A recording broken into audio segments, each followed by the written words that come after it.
looking at that title, probably thinking, oh boy. Oh boy. Yeah, I'm mad. I'm actually quite upset with YouTube right now. And as a lot of you have known, for the last week I've been quite depressed with YouTube. But I'm going to explain things as best as I can when it comes down to this. Because it not only affects me, but it affects a lot of people. And I'm actually quite upset because it's affecting how I feel about this website. It's affecting how how I expect this website to work and how I've done so well in the last 2 months, and then this comes along and just changes everything, and no warning, nothing, basically. And to better understand this, I think we need to talk about yesterday's video, where I asked you guys to fill out a survey, and a lot of you did, and you left comments in the comment feed, and everyone was so nice and things like that. But here's the kicker. That video did so well in 24 hours compared to any of my other videos in 24 hours of the week, and there's a reason for that. But to better understand that, we actually need to go back to 2011. And in 2011, YouTube was a different place. Well, even before, that. But before 2011, or I think it might have been 12, I don't know, but there was such a thing known as the algorithm. It still exists. The YouTube algorithm is what runs this website. Kind of like how a search engine uses its search engine algorithm to give you your findings and your results. YouTube runs that, but on a much more broader scale, basically.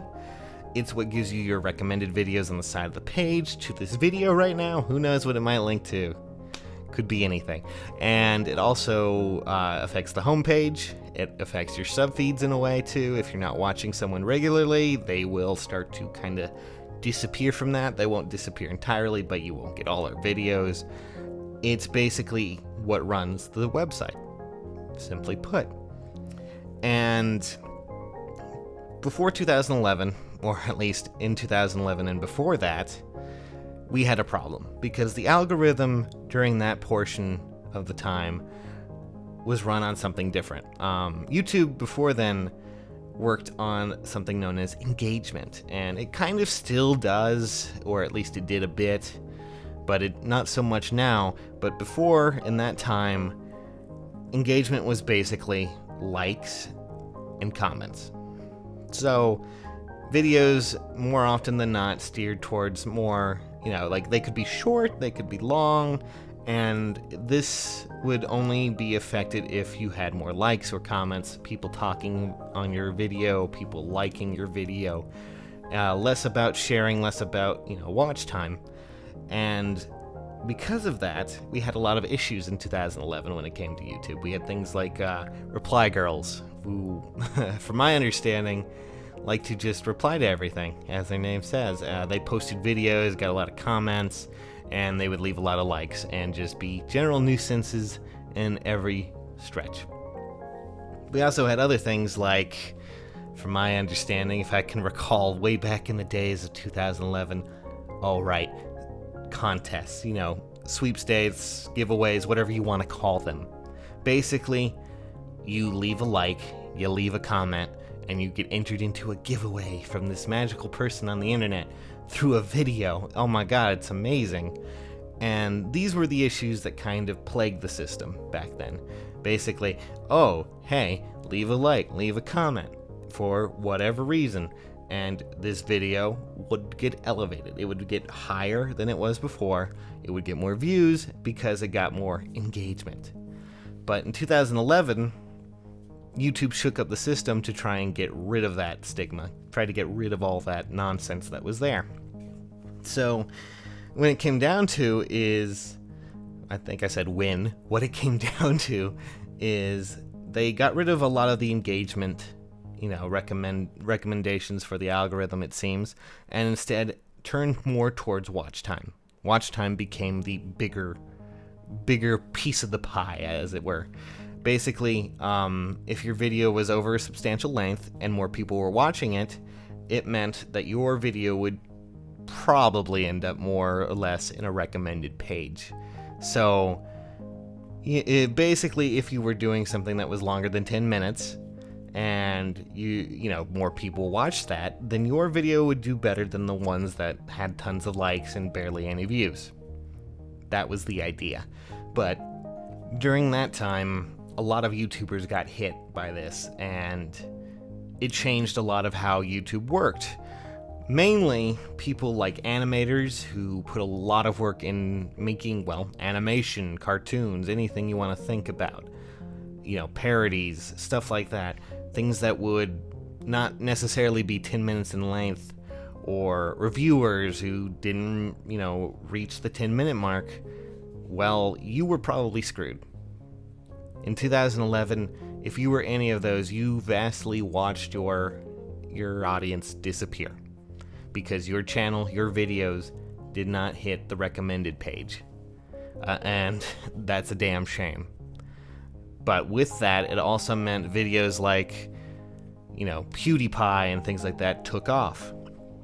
And in general, we saw a lot less scumminess when it came down to, hey, leave a like for this or a reply for that. But now it seems, in 2016, that YouTube is changing it once again. And it seems, at least according to a few sources, that they are altering how it was back, possibly, to what it was in 2011, or at least in some ways. There might still be some stipulations, but here's the thing. Now, more than ever, it seems engagement is going to be part of the whole YouTube thing. And that means that likes and comments are going to be more prevalent.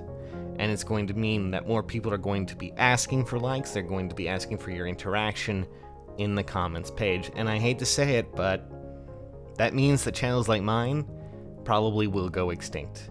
Because, simply put, I don't really try to ask for likes. I've tested it a bit with Yokai Watch and things like that.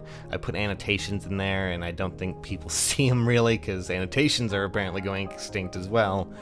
And whew boy, I can't really bring myself to be in a video and go, oh yeah guys, leave 100 likes and we'll do more of this and things like that, because let's be honest, I don't think that's a good thing. I think if you want to be a video maker, creator, you need to stand by your work and not worry so much about, likes and comments. You should be able to stand up against all of that. Not only that, but I have a lot of people who watch my content, but they don't necessarily want to leave a like. They don't necessarily want to leave a comment. They lurk, they watch, they enjoy it, and then they move on. They don't have to be involved in every step of the process when it comes down to it on YouTube.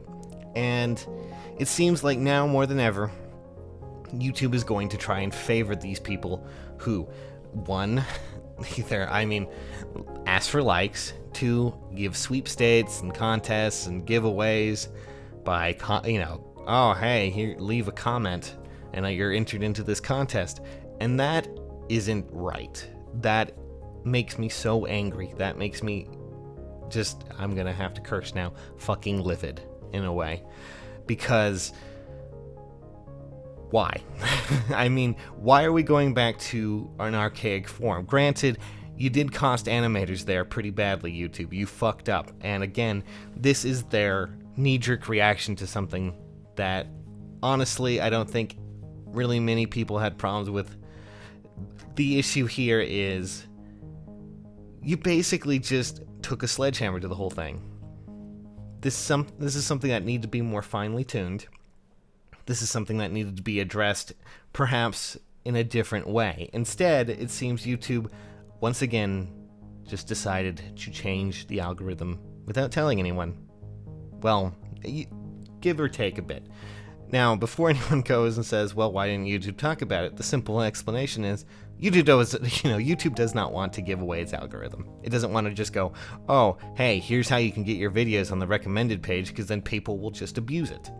The problem is that we got no warning, and a lot of people are suffering because of it. My views are down substantially because of it, because I get a lot of views from my recommended page, and because of that, a lot of the videos that used to get views and used to be recommended a lot of the time have now been removed completely from a lot of the videos that they used to be recommended in. Chances are, on the right side of the page, you may not even see any of my videos in the recommended page anymore, even though this is on my channel, and it might link you over there. It's now constantly changed to prioritize things that get likes and get comments, and that is just shitty. Channels like mine that honestly thrive on people who like to watch my content and, enjoy my content, now have to forcibly interact, possibly. And I know that might hurt, but, I don't know what to do. It's either, oh, hey, I asked for likes, or maybe I go move over to Twitch or something. I don't know. Maybe I should do that, because at this point, it seems like YouTube does not favor me. They don't want me here. And honestly, at this point, I just don't understand. I don't get it. And even now, in YouTube's day and age, I still have to use clickbaity titles. Because of the watch, time thing, clickbait, thumbnails, titles, they kind of became something that showed up a lot more. You may notice that there's people who, during this whole thing, during this, algorithm that lasted at least until now, there were people who put walkthrough, playthrough, let's play, and, ending and all this other stuff with the game title, and just put that up as the title of the video, and they would get millions of views because of that, and that's not good. The issue is, you're trying to filter out something that doesn't work. Likes and engagement are fine, I understand that. But, changing watch time and getting rid of a lot of people's livelihoods in the process just does not seem like a good way of going about things. People are suffering from this. A lot of my subscribers, honestly, I don't even know if they get, the videos in their subscription box anymore. Because, well, what changed? The algorithm does, and now likes are a huge part of it, and engagement are a huge part of it. Just fuck that. Fuck it big time, because I don't have the audience. I don't have the audience that can get 1,000 likes and 1,000 comments within a day, and because of that, they're front page material. They get recommended material. No, instead I end up having to deal with this. I only get 100 likes a video, maybe less, because, well, my audience isn't that big. It's simply put. So YouTube is now favoring the bigger channels even more than before, and that means that, people even lesser than me, I feel terrible for, because if you're new to YouTube, if you're less than that, and you don't have an audience that's even above, 10,000, you're probably going to end up with the raw side of the deal, unless you network, unless you find people who are bigger than you and are willing to have you along for the ride when it comes down to it. And that's a problem. That is a substantial problem. Smaller YouTubers are now being even more squashed by this change. When I started YouTube, I didn't think I would get anywhere near 40,000, and I still don't believe I have 40,000. A lot of them are, just kind of there. But to think of the people who are, 100 subscribers, 200 subscribers, there are people out there who are like, yeah, I got 2 subscribers a day. That's crazy. That's good for you. But, there are people out, the bigger YouTube channels, they get hundreds. And none of our videos show up there because, well, we now more than ever, we don't get the likes, we don't get the comments, and that is a shitty practice. It's quite impressive to see this happen. Even now, I had to use kind of clickbaity titles. You had to I experimented with this with YouTube in a way when it came to Yokai Watch. I kind of put things in here and did all sorts of I made sure to mention specific yokai to see if that would, affect how it ended up in recommended pages, and it worked. That's just how it was. That's how I experimented with it. And admittedly, I don't like doing that. In fact, if it were me, I wouldn't want to do that at all. I would name it whatever the hell I wanted to. And because of YouTube and because of how it worked back then, I had to. And it still kind of pisses me off with that nonsense. It still makes me not want to do it. But I have to. You have to. And now more than ever, it seems that likes and comments are going to be a big thing, and I'm honestly kind of sick of it. I don't know what to do. I don't know what to do with YouTube. I just... How about you stop with your shitty practices, huh? I don't think the past algorithm was perfect, but I don't think you needed to completely alter how it worked. I think you could have augmented it in such a way that we could have all had, advantages, but now YouTube seems to have corporate interest at hand, and they want to push that more than ever. They want to keep their big names and not lose them. But it does mean that we're going to lose the little guys, and I still fear for my channel every day, especially now. That's pretty much all I can think about when it comes down to this, guys. I'm not the most well-spoken person, but I hope you understand what I'm going through when it comes to YouTube. So, again, very mad. See you soon.